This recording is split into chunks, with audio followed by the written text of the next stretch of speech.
नमस्कार दोस्तों, स्वागत है आप सभी का इस चैनल पे। दोस्तों, जैसा कि आपको सभी को पता होगा कि वेतन आयोग हर 10 साल के बाद लगता है। अब दोस्तों, 7वां वेतन आयोग 1 जनवरी 2016 से लागू हुआ था, पर एक्चुअल में इसका फायदा 1-2 साल के बाद मिला और बहुत लोगों को अभी तक इसका फायदा मिला भी नहीं है। खैर, 7वें वेतन आयोग में मैट्रिक्स टेबल के आधार पे नया बेसिक और नया पे स्केल निर्धारित किया गया। अब दोस्तों, जो नए कर्मचारी नियुक्त होंगे या नियुक्त हो चुके हैं, तो उनके अपॉइंटमेंट लेटर में नया पे स्केल और नई बेसिक लिखी होगी। पर पुराने कर्मचारी जो 6वें वेतन आयोग से 7वें वेतन आयोग में आए हैं, तो उनका नया बेसिक और नया पे स्केल क्या होगा, इसको लेकर बहुत लोगों को कन्फ्यूजन था। तो इस वीडियो के माध्यम से मैं बताऊंगा कि आपका 6वें वेतन के आधार पर नया पे स्केल और नया बेसिक क्या होगा। तो इस वीडियो को आप पूरा देखते रहिए। बिल्कुल फ्री में सब्सक्राइब करें इस चैनल को और दबाइए इस बेल आइकन को मेरे लेटेस्ट वीडियो सबसे पहले देखने के लिए, और इसके साथ ही साथ इस वीडियो को एक लाइक जरूर कीजिए। तो दोस्तों, जैसे कि आप सभी को पता होगा कि 6वां वेतन आयोग 1 जनवरी 2006 से लागू हुआ था। तो 6वें वेतन में कम से कम बेसिक 4,440 रुपए फिक्स किया गया था और 6वें वेतन में ग्रेड पे का सिस्टम था। मतलब मूल बेसिक प्लस ग्रेड पे जोड़ के एक्चुअल बेसिक होती थी। अब वही 7वें वेतन आयोग में अगर देखेंगे, तो 7वें वेतन आयोग में कम से कम बेसिक 18,000 रुपए फिक्स किया गया है। यानी किसी कर्मचारी की अगर प्यून के पद पर नियुक्ति होती है, तो उसकी कम से कम बेसिक 18,000 रुपए होगी और उसके ऊपर डीए, एचआरए और टीए काउंट किया जाएगा और इस प्रकार टोटल पेमेंट काउंट की जाएगी। तो अगर आपको इसके बारे में वीडियो अलग से चाहिए, तो इसके बारे में आपको वीडियो बना के दिया जाएगा।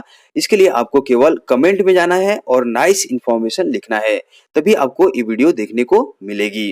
तो दोस्तों, अब बात कर लेते हैं 6वें वेतन आयोग की। तो 6वें वेतन आयोग में कम से कम बेसिक 4,440 रुपए फिक्स किया गया था और 7वें वेतन में अगर देखेंगे, तो 7वें वेतन आयोग में कम से कम बेसिक 18,000 रुपए फिक्स की गई थी। तो अब दोस्तों, मीडिया में यह भ्रम फैलाया गया कि 7वें वेतन आयोग में कर्मचारियों की बल्ले बल्ले हो गई, कर्मचारियों की सैलरी 4 गुना बढ़ गई, छप्पर फाड़ के पेमेंट कर्मचारियों को मिलने लगा।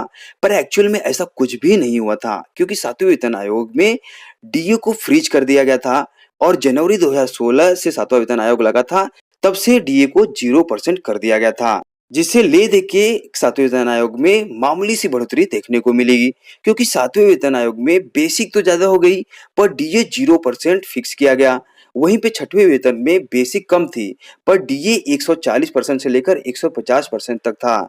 तो पूरा कैलकुलेशन करने पे 6वें वेतन आयोग और 7वें वेतन आयोग में केवल मामूली सी वृद्धि देखने को मिली। यानी कुल मिलाजुला कर कान इधर से पकड़ो या उधर से पकड़ो, ये कहावत 7वें वेतन आयोग को लेकर सही साबित हो गई। क्योंकि 7th पे में केवल बेसिक ज्यादा करके डीए 0% कर दिया गया। घुमा फिरा के केवल 2 से 3,000 रुपए की मामूली बढ़ोतरी 7वें वेतन आयोग में देखने को मिली थी। तो दोस्तों, ये हो गया 7वें वेतन में फायदे या नुकसान की बात। अब दोस्तों, बात कर लेते हैं आपका सही पे स्केल क्या होगा और सही बेसिक क्या होगी 7th पे में। तो दोस्तों, जैसा कि मैंने पहले ही बताया कि 6वें वेतन में ग्रेड पे का सिस्टम था।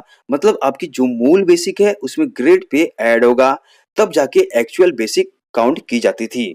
पर 7वें वेतन आयोग में ग्रेड पे सिस्टम को खत्म कर दिया गया और 6वें वेतन आयोग में पे बैंड सिस्टम था। मतलब आपकी जो बेसिक है, वो पे बैंड के आधार पे निर्धारित थी, जैसे कि पे बैंड 1, पे बैंड 2, पे बैंड 3, पे बैंड 4।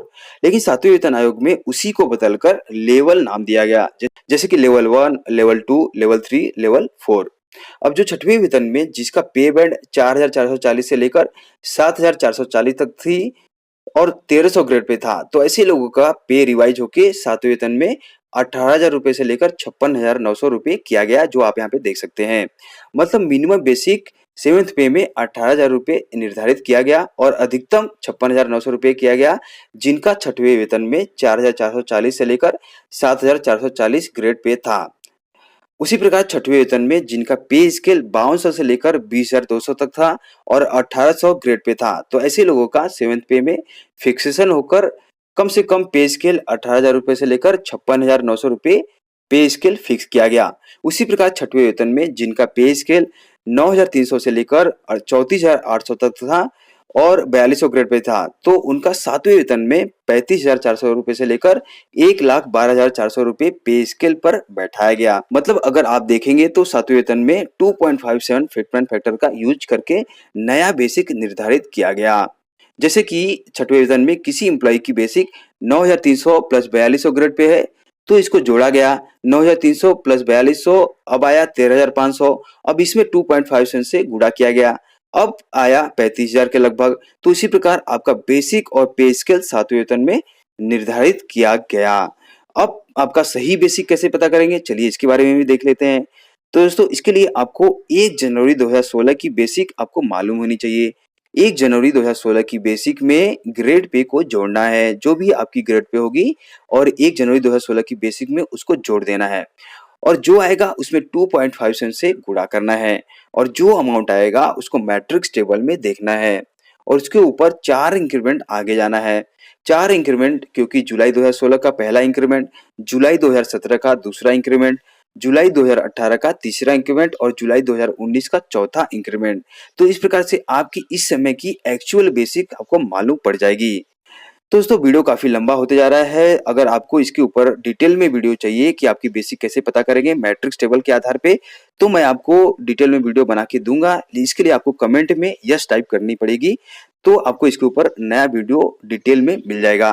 तो दोस्तों वीडियो को यहीं समाप्त करते हैं, मिलते हैं एक नए वीडियो के साथ। अगर ये वीडियो आपके लिए उपयोगी है तो इस वीडियो को लाइक जरूर कीजिए, और इस वीडियो को सबके साथ शेयर भी कीजिए, और इस चैनल को सब्सक्राइब कर लीजिए, ताकि आपको इसी प्रकार की वीडियो देखने को मिलती रहे।